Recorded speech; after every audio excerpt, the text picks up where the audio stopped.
In today's video, I'm going to teach you how to manage users and teams in HubSpot. By the end, you'll know exactly where to go to access user settings, how to add people to your account, and the two different ways to bring new users in, one by one or in bulk, without getting lost in the interface.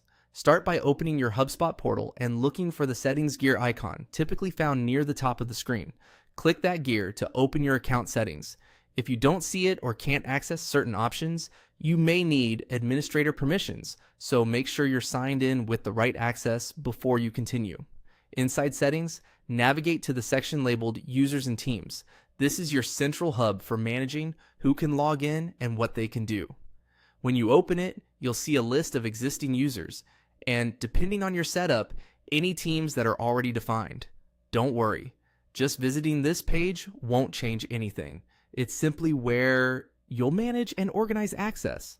Next, click the Add Users button. This is where you'll decide how you want to bring people into your HubSpot account. Before you proceed, it helps to have a short checklist ready.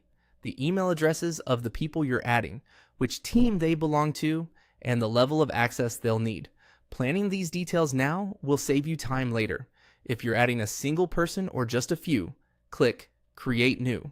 You'll add each user's email address and, if prompted, assign their permissions or a role that matches their responsibilities. Use the principle of least privilege.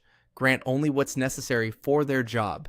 If your organization uses teams, this is also a good time to assign the user to the correct team so their records and reports stay organized.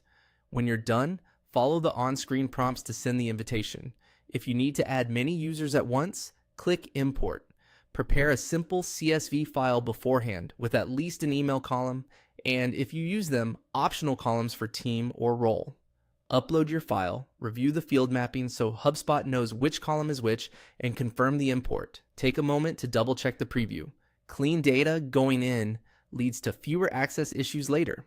Once finished, you'll see your new users appear in the list, and invitations will be sent to their inboxes.